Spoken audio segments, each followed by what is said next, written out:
حضرت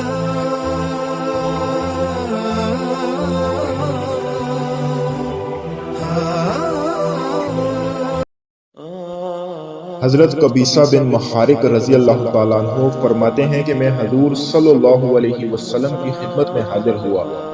حضور صلی اللہ علیہ وسلم نے پوچھا کیوں آئے ہو؟ میں نے عرض کیا میری عمر زیادہ ہو گئی ہے، میری ہڈیاں کمزور ہو گئی ہیں، یعنی میں بوڑھا ہو گیا ہوں۔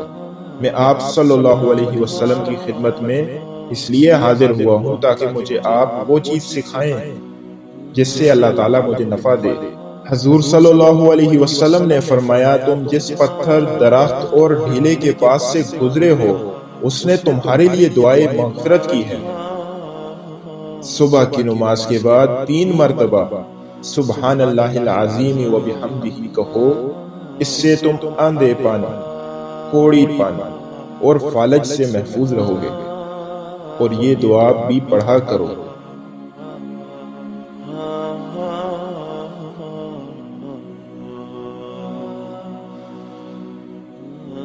ہاں